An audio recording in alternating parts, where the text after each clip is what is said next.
Hello दोस्तों, नमस्कार। एक बार फिर से आप सभी का बहुत बहुत स्वागत है आपके अपने परिवार मैथ्स वाटिका में। दोस्तों, मैं हूं रुपेश यादव और इस वीडियो में हम लोग देखेंगे रीजनिंग का एक मोस्ट इंपॉर्टेंट टॉपिक डाइस यानी कि पासा। इससे पहले भी हमने इस तरह के वीडियोस को अपलोड किया है जिसके प्लेलिस्ट का लिंक आपको इस वीडियो के डिस्क्रिप्शन में मिल जाएगा। साथ ही साथ प्ले स्टोर से मैथ्स वाटिका एप्लीकेशन को डाउनलोड करके आप हमारे साथ पेड बैच में भी जुड़ सकते हैं। वहां पर आपको 350 रुपये में कंप्लीट मैथमेटिक्स और 350 में कंप्लीट रीजनिंग कराया जाएगा। तो आइए शुरू करते हैं आज के क्लास को। देखिए, अगर हम बात करें डाइस यानी कि पासा का, तो इसका सबसे बेस्ट एग्जाम्पल है लूडो, जिसको आप सब लोगों ने हम सब लोगों ने कभी ना कभी ज़रूर खेला होगा। अगर हम उस लूडो की बात करें तो उसमें कुल मिला के 6 सतह होता था, जिसके ऊपर 1 से लेकर के 6 तक का अंक अंकित होता है। लेकिन जब भी हम उस लूडो का फिगर बनाएंगे, पासे का फिगर बनाएंगे, तो हमें एक साथ केवल 3 ही सतह दिखाई देगा, बाकी का 3 सतह छिपा हुआ होगा। और हमें इस पूरे टॉपिक के अंदर इन्हीं छिपी हुई सतहों के बारे में पता लगाना होता है। जैसे देखिए, यहाँ पे हमें 6 दिख रहा है, तो 6 ऊपर है, तो नीचे वाला जो नंबर है वो हमें दिखाई नहीं दे रहा है। 6 के विपरीत में यानी 6 के सामने वाला नंबर हमें नहीं दिख रहा है।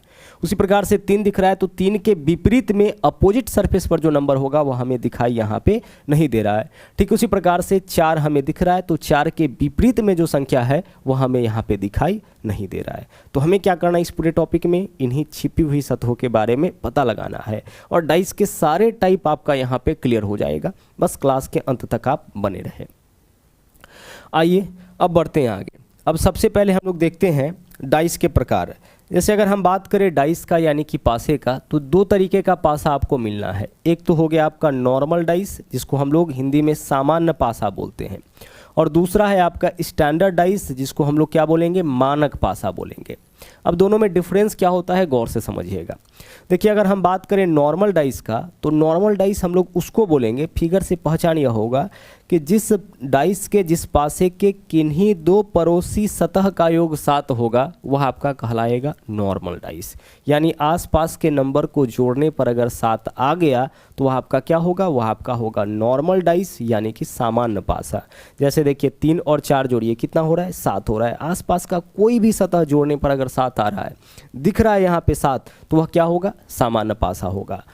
लेकिन अगर किसी डाइस के पड़ोसी सतह का योग 7 नहीं है, किन्हीं 2 नंबर को जोड़ने पे 7 नहीं आया, वैसे केस में वह क्या होगा आपका, वह आपका मानक पासा हो जाएगा। तो मुख्य रूप से हमें इसको पढ़ना है, नॉर्मल डाइस को मुख्य रूप से पढ़ना है। ठीक है, चलिए। तो मानक पासा हम लोग किसको बोलेंगे, जिसमें 7 हमें नहीं दिखेगा, पड़ोसी सतह को जोड़ने पर 7 नहीं आएगा, वह आपका क्या हो जाएगा, 7 नहीं आने पर यह क्या होगा, यह आपका मानक पासा होगा। लेकिन अगर 7 आ गया तो वह क्या होगा, 7 अगर आ गया तो वह आपका सामान्य पासा होगा यानी कि नॉर्मल डाइस होगा। अब आगे देखिए, अगर हम बात करें स्टैंडर्ड डाइस का, इसका देख लीजिए, इसका आंसर आपका फिक्स होता है, यहीं पे आपका स्टैंडर्ड डाइस समाप्त हो जाएगा। स्टैंडर्ड डाइस के पड़ोसी सतह का योग 7 नहीं होता है। पड़ोसी सतह का योग 7 इसलिए नहीं होता है क्योंकि कोई भी जो स्टैंडर्ड डाइस होता है उसके अपोजिट सरफेस यानी विपरीत सतह का योग 7 होता है। जैसे देखिए, 1 के सामने कौन सा नंबर होगा, तो 1 के सामने 1 में क्या जोड़ेंगे तो 7 आएगा, 6। तो 1 के सामने जो नंबर होगा वह पक्का क्या होगा, पक्का आपका 6 होगा। किसमें, स्टैंडर्ड डाइस में। स्टैंडर्ड डाइस के जो आंसर होते हैं वो आपके फिक्स होते हैं, आंसर आपको निकालने का ज़रूरत नहीं पड़ता है। 1 के सामने 6 हो जाएगा और 6 के सामने क्या होगा, 1 होगा, यह फिक्स होता है। उसी प्रकार से अगर हम बात करें 2 का, तो 2 के सामने क्या होगा, 2 के सामने आपका 5 हो जाएगा और 5 के सामने 2 हो जाएगा, 2 और 5 7। ठीक उसी प्रकार से 3 के सामने क्या नंबर होगा, 3 के सामने 4 होगा और 4 के सामने 3 होगा। यानी अगर बात स्टैंडर्ड डाइस की जाए तो 4 के सामने 3 हो जाएगा, 5 के सामने 2 हो जाएगा और 1 के सामने क्या हो जाएगा, 6 हो जाएगा। और जो आपका लूडो है वही एग्जाम्पल है स्टैंडर्ड डाइस का, आप जरूर उसको देखिएगा। 1 के सामने आपको 6 मिलेगा, यानी कि विपरीत सतह का योग उसमें क्या होता है, 7 होता है। नॉर्मल में पड़ोसी का योग 7 होता है और स्टैंडर्ड में क्या होता है, विपरीत सतह का योग 7 होता है। ठीक है, चलिए। तो क्वेश्चन कभी भी स्टैंडर्ड डाइस से पूछे जाएंगे तो आप बहुत ही आसानी से आंसर दे सकते हैं। 3 के सामने 4, 5 के सामने 2, 6 के सामने 1। ठीक है, चलिए। अब हम लोग चलते हैं नॉर्मल डाइस में और यहाँ से बहुत सारे क्वेश्चंस बनते हैं जिसको हम लोग बारी बारी से यहाँ पे देखेंगे। देखिएगा, यहाँ पे पहला क्वेश्चन आपके सामने है। ठीक है, क्वेश्चन के माध्यम से ही सारा कॉन्सेप्ट आपका क्लियर हो जाएगा, बिल्कुल भी आपको टेंशन यहाँ पे नहीं लेना है। आइए क्वेश्चन के भाषा को पहले अच्छी तरह से पढ़ते हैं। बोला क्या है कि एक ही पासे की दो भिन्न भिन्न स्थितियां दर्शाई गई हैं। मतलब एक ही पासा का यह दो स्थिति है। पहला बार जब फेंका गया तो यह तीनों नंबर दिखा, दूसरा बार जब इसी को फेंका गया तो यह तीनों नंबर हमें दिखा है। क्या बोला है? एक ही पासे की दो भिन्न भिन्न स्थिति है। आगे देखिए, यदि संख्या एक नीचे हो यानी निचले फलक पर हो तो शीर्ष वाले फलक पे कौन सी संख्या होगी? अगर नीचे में एक है तो ऊपर में क्या होगा? यानी एक के विपरीत वाले नंबर को हमें यहाँ पे बताना है। क्या इस क्वेश्चन में हमें बताना है? हमें इस क्वेश्चन में यह बताना है कि एक के सामने एक के विपरीत कौन सा नंबर होगा। अब कैसे क्वेश्चन को सोल्व करेंगे, गौर से देखिएगा। हम क्या करेंगे कि हम इस दोनों डाइस में चेक करेंगे कि क्या इस दोनों डाइस में कोई भी नंबर कॉमन है। चेक करिए जरा सा, 2 5 6 1 3 6। देखिए दोनों में 6 कॉमन है, 6 यहाँ भी है और 6 यहाँ भी है। इस दोनों में क्या कॉमन है? 6 कॉमन है। अब क्या करना है, बहुत ही ध्यान से समझिएगा। चाहे तो क्वेश्चन आपका 2 फिगर का हो या 3 फिगर का हो या 4 फिगर का हो, सबके लिए यही अप्रोच हम लोग अपनाएंगे और हर टाइप का क्वेश्चन आगे आपका आने वाला है। तो इसको आप ध्यान से समझिएगा। इस दोनों में कॉमन क्या है? 6 है। तो अब आपको क्या करना है कि इस डाइस के सभी नंबर को आपको लिखना है क्लॉकवाइज में। कहाँ से शुरू करना है? कॉमन टर्म से। तो कॉमन नंबर क्या है? 6। तो सबसे पहले लिखिए 6, और 6 के बाद इसके सभी नंबर को कैसे लिखना है? क्लॉकवाइज में। क्लॉकवाइज का मतलब घड़ी के दिशा में। घड़ी कैसे चलती है? इस तरीके से। तो इस रोटेशन को हम लोग क्या बोलेंगे? क्लॉकवाइज। और इसको क्या बोलते हैं? Anti clockwise. तो आपको कैसे लिखना है? कॉमन नंबर से क्लॉकवाइज में लिखना है। तो कॉमन नंबर क्या है? कॉमन नंबर दोनों में 6 है। तो 6 से अगर हम क्लॉकवाइज में लिखेंगे तो 6 के बाद 2, 2 के बाद क्या आएगा? 5। तो 6 के बाद 2, 2 के बाद 5 आया। जो काम आप इस डाइस के साथ किए हैं वही काम इसके साथ भी करिए। कॉमन नंबर से सभी नंबर को क्लॉकवाइज में। तो 6 के बाद 1, 1 के बाद 3। तो 6 के बाद क्या लिखेंगे? 1 और 1 के बाद लिखेंगे 3। बस क्वेश्चन आपका सोल्व हो गया। अब यहाँ पे जो नंबर ऊपर नीचे दिख रहा है वही एक दूसरे के अपोजिट में होगा, वही एक दूसरे के सामने विपरीत होगा। 5 के सामने क्या होगा नंबर? 3, और 3 के सामने 5। 2 के सामने क्या नंबर होगा? 1, और 1 के सामने क्या होगा? 2। उसी प्रकार से 6 के सामने क्या होगा? तो 6 के सामने 6 नहीं होगा, कोई दो नंबर एक साथ नहीं आएगा।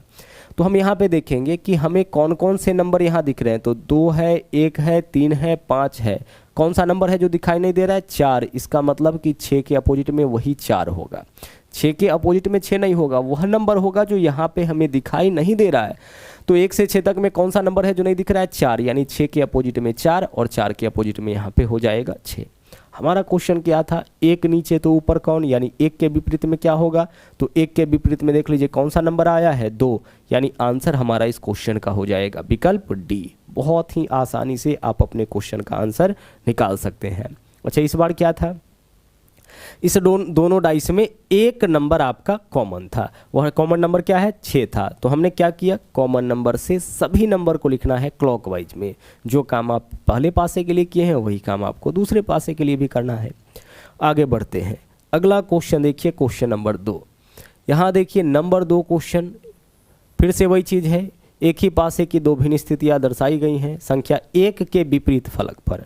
किसके विपरीत फलक पर हमें देखना है? 1 के विपरीत फलक पर कौन सा नंबर होगा। आप देखिए कि इस दोनों पासे में क्या कोई नंबर कॉमन है? दोनों पासे में तो देखिए 6 यहाँ भी है, 6 यहाँ भी है, इसके अलावा 4 भी है, 4 भी है। गौर से देखिएगा क्या है इस बार? 2 नंबर कॉमन है। 6 4 यहाँ भी है और 6 4 यहाँ भी है। तो जब 2 नंबर कॉमन हो तो क्वेश्चन आपके लिए और ज़्यादा आसान होगा। जब एक नंबर कॉमन था फिर हम लोगों ने क्या किया? जब एक नंबर कॉमन होगा तो कॉमन नंबर से सभी नंबर को क्लॉकवाइज में लिखेंगे। लेकिन जब 2 नंबर कॉमन होगा उस केस में क्या करना है कि उस कॉमन वाले को हटाइए। तो बचा क्या इसमें? 3, और इसमें क्या बचा? 1। यही एक दोनों एक दूसरे के विपरीत में होगा। 3 के विपरीत में 1 होगा और 1 के विपरीत में क्या होगा? 3 होगा। यहाँ पे पूछा गया था 1 के विपरीत में क्या होगा, तो आंसर हमारा क्या हो जाएगा? आंसर हमारा 3 हो जाएगा। तो जब पासे की केवल 2 ही स्थिति दर्शाई जाए और उस दोनों में 2 नंबर कॉमन होगा, उस केस में कॉमन के अलावा जो एकमात्र बचा है सतह दोनों में वही एक दूसरे के विपरीत में होगा, वही एक दूसरे के उल्टा में होगा। एक कॉमन वाला में क्लॉकवाइज, लेकिन जब 2 नंबर कॉमन होगा तो कॉमन जो अनकॉमन नंबर होगा वही क्या होगा? एक दूसरे के विपरीत। लेकिन अगर इस क्वेश्चन में इस कॉमन वाले टर्म से पूछ दिया जाए, भाई एक चीज़ तो क्लियर हो गया कि 1 के विपरीत में क्या होगा? 3। अब इधर क्या बचा, 6 और 4, 6 और 4। तो अगर आपसे पूछा जाए कि भाई 6 और 4 के विपरीत में कौन सा नंबर होगा, तो 6 और 4 के विपरीत में वह नंबर होगा जो हमें नहीं दिख रहा है। तो 3 और 1 तो एक दूसरे के विपरीत में है, तो 3 और 1 आ चुका है, 6 4 आ चुका है, बचा क्या नंबर, 2 और 5। इसका मतलब है कि 6 और 4 के विपरीत में यही 2 और 5 होगा, लेकिन एग्जैक्टली किसके विपरीत में कौन होगा यह हम नहीं बता सकते हैं। 6 के विपरीत में 2 भी हो सकता है और 5 भी हो सकता है, उसी प्रकार से 4 के विपरीत में 2 भी हो सकता है, 5 भी हो सकता है, 2 के विपरीत में 6 और 4 में से कोई भी हो सकता है, 5 के विपरीत में भी 6 और 4 में से कोई भी हो सकता है। तो यहाँ पे हम एग्जैक्टली नहीं बता सकते हैं। एग्जैक्टली हम किसके बारे में बताएंगे, जो अनकॉमन होगा उसके बारे में ही बता सकते हैं कि किसके अपोजिट में कौन होगा। और यही चीज़ आपसे पूछा भी जाएगा, जब 2 कॉमन होगा तो अनकॉमन वाले के बारे में ही आपसे पूछा जाएगा कि किसके सामने में कौन सा नंबर आएगा। ठीक है, चलिए अब चलते हैं आगे। यहाँ पे हम लोग देखेंगे क्वेश्चन नंबर 3। अभी आप देखिए थे क्वेश्चन में 2 फिगर था, यहाँ पे 3 फिगर है। एक ही पासे की 3 अलग अलग स्थितियाँ दर्शाई गई हैं। उस संख्या का चयन करें जो एक दर्शाने वाले फलक के विपरीत, एक के विपरीत कौन सा नंबर होगा यह बताना है। ठीक है, चलिए यहाँ पे फिगर कितना है, 3। हम क्या करेंगे, किन्हीं 2 फिगर से अपने क्वेश्चन का आंसर निकालेंगे। तो फिगर 1 और फिगर 2 से देखिए कितना नंबर कॉमन है। देखिए 3 यहाँ भी है, 3 यहाँ भी है, 2 यहाँ है, यहाँ पे नहीं है, 1 यहाँ है, यहाँ पे नहीं है। कॉमन नंबर क्या है, 3। तो कॉमन नंबर को क्या करना है, ऊपर नीचे लिखना है। ठीक है, कॉमन नंबर को क्या करना है, ऊपर नीचे। चलिए यहाँ भी 3, यहाँ भी 3। अब क्या करना है, इस कॉमन नंबर से सभी नंबर को क्लॉकवाइज में, तो 3 के बाद 2, 2 के बाद 1, 3 के बाद क्या है 2 और 2 के बाद 1। जो काम आप इसके लिए किए हैं वही काम इसके लिए भी करिए। 3 के बाद 4, 4 के बाद क्या है 5, तो 3 के बाद 4, 4 के बाद 5। अब यहाँ से क्लियर हो गया किसके विपरीत में कौन सा नंबर, 1 के विपरीत में 5, 5 के विपरीत में 1। पूछा क्या गया था, 1 के विपरीत में कौन सा नंबर होगा, आसानी से आप अपना आंसर निकाल सकते हैं 5। 2 के विपरीत में 4, 4 के विपरीत में 2 और 3 के विपरीत में वह नंबर होगा जो हमें दिखाई नहीं दे रहा है। तो हमें यहाँ पे कौन सा नंबर नहीं दिख रहा है, 2 1 5 4 सब है, 6 नहीं दिख रहा है। इसका मतलब 3 के विपरीत में 6 हो जाएगा।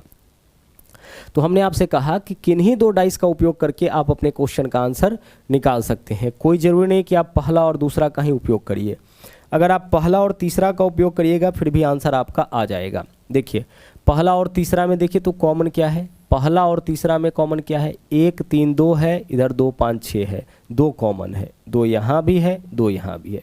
क्या करेंगे, कॉमन नंबर से सभी नंबर को क्लॉकवाइज में, तो 2 1 3, यहाँ पे क्या आ जाएगा आपका 2, 2 के बाद 1, 1 के बाद 3, वही चीज़ यहाँ पे 2 के बाद 5, 5 के बाद 6, 2 के बाद क्या आएगा 5 और 5 के बाद क्या आएगा 6 आ जाएगा।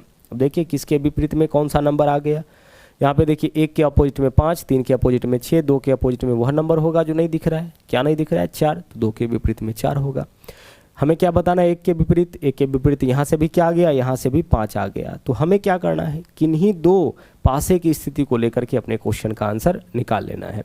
क्या हम इस दोनों की मदद से भी क्वेश्चन को सोल्व कर सकते हैं, तो 3 4 5, यहाँ पे क्या है 5 6 2 है, तो इस दोनों में भी तो कॉमन है, इस दोनों में क्या कॉमन है 5, तो कॉमन नंबर से सभी नंबर को क्लॉकवाइज में, तो 5 3 4 ये तो लिखेंगे। वही चीज़ इसके साथ करिए, 5 6 2, 5 6 2। देखिए 4 के सामने 2, 3 के सामने 6, 5 के सामने वह नंबर होगा जो नहीं दिख रहा है 1, 5 के सामने क्या है 1 और 1 के सामने 5। हमें बताना था 1 के सामने कौन सा नंबर होगा। आसानी से हम लोग अपना आंसर निकाल सकते हैं, क्या होगा 5 होगा। ठीक है, चलिए अब बढ़ते हैं आगे। तो क्वेश्चन चाहे 2 फिगर का हो, 3 फिगर का हो, 4 फिगर का हो, कितने भी फिगर का हो, हमें क्या करना है, किन्हीं 2 पासे को लेकर के अपने क्वेश्चन का आंसर निकाल लेना है। और ज़्यादा प्रयास करना है ऐसे 2 पासे की स्थिति को आप चुनिए जिसमें एक नंबर आपका कॉमन होगा, क्योंकि वहाँ से सभी आंसर आपको एग्जैक्टली मिल जाएगा। यहाँ देखिए कोई ज़रूरी नहीं है कि हर बार आपको पासा में नंबर ही मिले, नंबर के अलावा आपको यहाँ पे पॉइंट भी मिल सकता है, इसके अलावा सिंबल भी मिल सकता है, साथ में कलर का नाम भी लिखा हुआ मिल सकता है, तो अलग अलग चीज़ मिलेगा, उससे कोई दिक्कत हमें नहीं है। यहाँ हमें इस क्वेश्चन में क्या बताना है, एफ दर्शाने वाले के विपरीत फलक पर क्या होगा, एफ के विपरीत में क्या होगा। ठीक है, अब गौर से देखिए हमें क्या बताना है, एफ के विपरीत में क्या होगा। तो क्या इस ऑप्शन को हम, इस क्वेश्चन को बाई ऑप्शन ट्राई कर सकते हैं। देखिए एफ के साथ में बी और ए दिख रहा है, तो हमारा आंसर न तो कभी बी हो सकता है और न ही कभी ए हो सकता है, क्योंकि एफ के साथ जो नंबर हमें दिख रहा है वह पक्का एफ के विपरीत में नहीं होगा, तो हमारा आंसर पक्का ए और बी नहीं होगा। तो ऑप्शन में अगर ए और बी है तो उसको हटा दीजिए। यहाँ भी एफ है, एफ के साथ क्या है बी और सी, तो क्या ऑप्शन में बी और सी है? बी और सी है, बी नहीं है, तो सी भी हमारा आंसर नहीं हो सकता है। चलिए, तो बाकी क्या बचा? डी और ई बचा, तो इसी में से कोई हमारा आंसर हो जाएगा। अब एग्जैक्टली नहीं पता कर पा रहे हैं, तो आइए यहाँ से हम लोग देखते हैं। पहला और दूसरा की बात करें तो देखिए कॉमन क्या क्या है, बी और एफ यहाँ भी है, बी और एफ यहाँ भी है, तो यहाँ से केवल यह बता सकते हैं कि ए के अपोजिट में सी होगा। क्या बता सकते हैं? ए के अपोजिट में सी होगा। हमें क्या बताना है? एफ के अपोजिट में क्या होगा। तो पहला और दूसरा से अपने क्वेश्चन का आंसर हम नहीं निकाल पा रहे हैं। क्या हम पहला और तीसरा से अपने क्वेश्चन का आंसर निकाल सकते हैं? ट्राई करिए जरा सा। ए एफ बी, यहाँ पे क्या है? ई बी सी है, तो बी कॉमन है, बी इसमें भी है और बी इसमें भी है, तो कॉमन वाला को क्या करना है? ऊपर नीचे लिखना है, और कॉमन यहाँ पे लेटर से सभी लेटर को क्लॉकवाइज में, तो बी के बाद ए के बाद एफ, तो सबसे पहले अगर हम इस डाइस की बात करें तो बी के बाद ए और ए के बाद एफ आएगा। वही काम आपको इसके साथ करना है, बी के बाद सी और सी के बाद ई, तो बी के बाद क्या रहेगा? सी, और सी के बाद क्या रहेगा? ई। अब यहाँ पे जो भी लेटर दिख रहा है सभी एक दूसरे के अपोजिट में है, एफ के अपोजिट में ई के अपोजिट में एफ, ए का सी और सी का ए, और बी के अपोजिट में वह लेटर होगा जो हमें नहीं दिख रहा है यहाँ पे। तो ए से लेकर के एफ तक में ई तो दिख रहा है, क्या नहीं दिख रहा है देख लीजिए, हमें यहाँ पे डी नहीं दिख रहा है, तो डी हो जाएगा।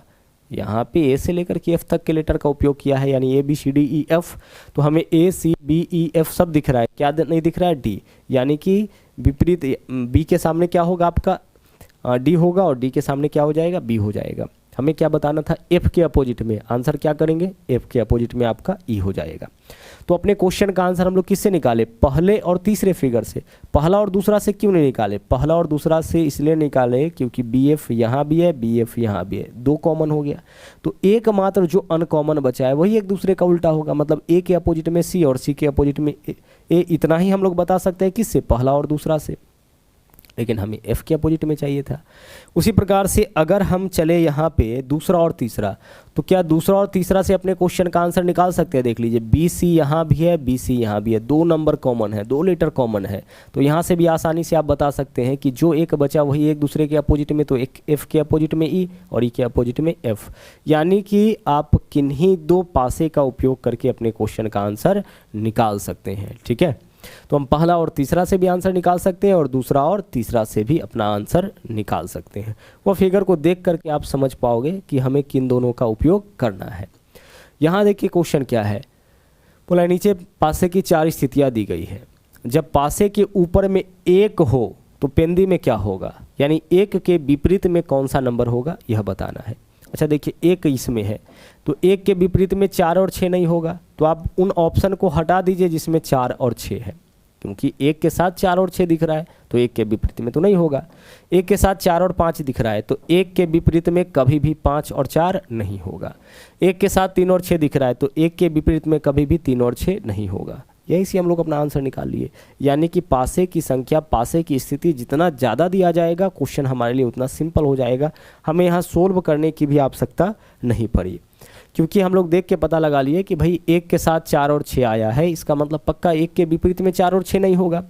एक के साथ 4 और 5 आया है, इसका मतलब पक्का है कि एक के विपरीत में 4 और 5 नहीं होगा। और एक के साथ 3 और 6 आया है, मतलब एक के विपरीत में पक्का 3 और 6 नहीं होगा। आप चाहे तो अपने क्वेश्चन का आंसर किन्हीं दो पासों का उपयोग करके बना सकते हैं।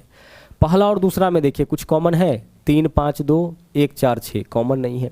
पहला और तीसरा में देखिए क्या कॉमन है, 1 4 5 3 5 2 5 कॉमन है। बस आसानी से आंसर निकाल सकते हैं इस दोनों में। कॉमन क्या है? 5, तो कॉमन से सभी नंबर को लिखिए क्लॉकवाइज में, तो 5 2 3 ये तो लिखेंगे 5 2 3। वही चीज़ इसके साथ 5 1 4 5 1 4। चलिए किसके विपरीत में कौन नंबर है पता लग गया, लेकिन 5 के विपरीत में कौन होगा, जो नंबर हमें यहाँ नहीं दिख रहा है, कौन नंबर है? 6। अब हमें क्या बताना है, एक ऊपर हो तो पेंदी में क्या होगा, यानी एक के विपरीत में क्या नंबर, तो एक के विपरीत में क्या हो जाएगा? 2। विकल्प सी जो है वो आपका इस क्वेश्चन का सही आंसर हो जाएगा। ठीक है, चलिए अब चलते हैं आगे। अगला क्वेश्चन देखिएगा, यह क्वेश्चन आपका ओपन डाइस का है। गौर से देखिएगा, ओपन डाइस के क्वेश्चन और आसान होते हैं। यहाँ पे पासे को खोल के दिया गया है, ठीक है, बोला है नीचे दी गई आकृति को घन बनाने के लिए मोड़ा जाए, मतलब इसको मोड़ करके अगर एक पासा बनाया जाए, उस केस में बताना है कि एक के विपरीत में कौन सा नंबर होगा। हमें क्या करना है, इन पासों को मोड़ के एक जो खुला पासा दे रखा है इसको मोड़ करके एक पासा बनाना है, एक लूडो बनाना है, और बनाने के बाद बताना है कि 1 के विपरीत में कौन सा नंबर होगा। हम एक चीज़ आपको यहाँ पे बताना चाहेंगे कि 1 के विपरीत में वह नंबर कभी भी नहीं होगा जो उसके साथ सटा हुआ है, चाहे तो सरफेस के साथ या फिर इसके सरफेस के साथ या फिर इसके कॉर्नर के साथ। जैसे देखिए 2 के बारे में ज़रा सोचिए, 2 के विपरीत में कभी भी 4 नहीं होगा, 6 नहीं होगा, 3 नहीं होगा और 5 नहीं होगा। क्यों नहीं होगा?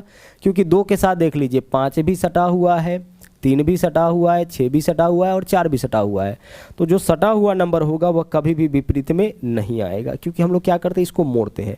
तो जब इसको मोड़िएगा इस तरीके से तो 4 बगल में आएगा, अपोजिट में नहीं आएगा। अपोजिट में कौन आएगा देख लीजिए, जब आप इसको मोड़िएगा तो 6 बगल में जाएगा और 1 इसके नीचे आएगा। फोल्ड करके देखिए, 1 फोल्ड करिएगा तो 6 जो है इस पोजीशन पे आएगा और 1 जो है नीचे आएगा, मतलब 2 के विपरीत में आ जाएगा।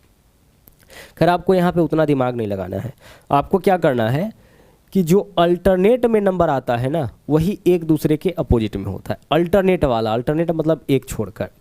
तो 4 के अल्टरनेट में देखिए तो कौन है, 4 के अल्टरनेट में ऊपर से नीचे चले तो 4 के अल्टरनेट में 6 है, ठीक है।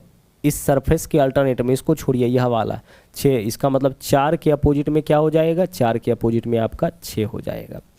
उसी तरह से 2 से अगर चलेंगे तो 2 के अल्टरनेट में क्या है, 1, तो 2 के अल्टरनेट में क्या हो जाएगा, 1। अब जो बचा है नंबर वह एक दूसरे के अपोजिट में हो जाएगा, तो 5 और 3 यानी 5 के अपोजिट में क्या होगा, 3 होगा। हमें क्या बताना है, 1 के विपरीत क्या होगा, तो 1 के विपरीत 2 हो जाएगा। विकल्प सी हमारा इस क्वेश्चन का सही आंसर होगा। कभी कभी क्या करता है कि इस पासे को मोड़ के बोलेगा कि एक पासा बनाया गया, तो निम्नलिखित में से कौन सा पासा हमारा आंसर होगा। तो ध्यान रखिएगा वही पासा हमारा आंसर होगा जिसमें विपरीत नंबर साथ में नहीं दिख रहा होगा। 4 के विपरीत में 6 है, तो अगर किसी पासे में 4 और 6 दोनों दिख रहा होगा तो वह कभी भी इसको मोड़ के नहीं बनाया जा सकता है, क्योंकि इसको मोड़ के जो बनाया जाएगा उसमें 4 और 6 तो विपरीत में होना चाहिए, तो विपरीत नंबर तो कभी दिखना नहीं चाहिए साथ में। वह ऑप्शन कभी हमारा आंसर नहीं होगा जिसमें 2 और 1 साथ में दिखे, या इन 4 6 साथ दिखे, या 2 1 साथ दिखे, या 5 3 साथ में दिखे, वह ऑप्शन कभी भी हमारा आंसर नहीं होगा। फिलहाल हमें इस क्वेश्चन में केवल यही पता लगाना था कि 1 के विपरीत में क्या होगा, जो क्वेश्चन को देख करके हम लोग आसानी से बता सकते थे। आगे चलिए, आइए इस क्वेश्चन में यहाँ पे हमें क्या बोला गया है कि नीचे दी गई सीट को जब घन बनाने के लिए मोड़ा जाता है तो कौन सा अक्षर n फलक के विपरीत होगा। n के विपरीत, अच्छा अल्टरनेट वाला एक दूसरे के अपोजिट, तो z के अपोजिट में क्या हो जाएगा, W, ठीक है। यहाँ पे देखिए b के अपोजिट में क्या हो जाएगा, H। अब जो बच गया वो अपोजिट में होगा, तो n के अपोजिट में क्या आ गया, E। विकल्प बी हमारा आंसर हो गया आसानी से। जब हम लोग चलेंगे लेफ़्ट टू राइट तो इसके अल्टरनेट में यह वाला, तो यह दोनों एक दूसरे का अपोजिट। यहाँ से चलिए इसके अल्टरनेट में यह वाला, यह दोनों एक दूसरे के अपोजिट। अब बचा क्या, n और e, तो यह भी एक दूसरे का अपोजिट होगा। आगे चलिए, यहाँ पे देखिए, यहाँ पे भी अगर हम चलेंगे अल्टरनेट में तो देखिए इसके हैश के अल्टरनेट में क्या आएगा, $। इसका मतलब हैश के अपोजिट में क्या होगा, एंड हो जाएगा, ठीक है। उसी तरीके से अगर हम चले यहाँ पे, एक सेकेंड रुक जाइए, यह गलत हो गया, अल्टरनेट की बात हो रही है ना, अल्टरनेट की, तो $। के अल्टरनेट में क्या आएगा, $@, तो $। के अल्टरनेट में आपका आ गया @। उसी प्रकार से परसेंटेज के अल्टरनेट में एंड, तो परसेंटेज के अल्टरनेट में एंड है, यानी कि परसेंटेज और एंड एक दूसरे का अपोजिट हो जाएगा। बचा क्या, हैश और प्लस, इसका मतलब कि हैश के अपोजिट में क्या होगा, प्लस हो जाएगा, ठीक है। हमें क्या बताना है, ये दर्शाने वाले फलक के विपरीत फलक पर क्या होगा, @ तो @ के $। आंसर क्या होगा, विकल्प बी। तो नंबर के जगह आपको कभी कभी लेटर भी या सिंबल भी मिल सकता है, उससे कोई फ़र्क हमें नहीं पड़ता है। बस ध्यान रखना है कि हमें अपने क्वेश्चन का आंसर कैसे निकालना है। यहाँ पे देखिए क्या बोला है, दी गई सीट को एक घन का आकार देने के लिए मोड़ा जाता है। इसके n अक्षर दर्शाने वाले फलक के विपरीत फलक पर कौन सा अक्षर होगा, n के विपरीत। यहाँ से देख लीजिए पता चल रहा है, n के विपरीत क्या हो जाएगा, E हो जाएगा, और G के विपरीत क्या होगा, L, और B के विपरीत K। अल्टरनेट वाला एक दूसरे के उल्टा में होगा। यहाँ से चलेंगे तो G के अल्टरनेट में L है तो G का अपोजिट L हो जाएगा, E के अल्टरनेट में N है तो E का अपोजिट N हो जाएगा। हमें क्या बताना था, N का अपोजिट E हो जाएगा। विकल्प बी हमारा इस क्वेश्चन का आंसर हो जाएगा, ठीक है।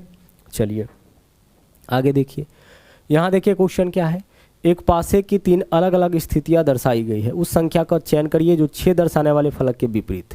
6 के विपरीत कौन सा नंबर होगा, आसानी से आप बता सकते हैं। क्या बताना है हमें, 6 के विपरीत।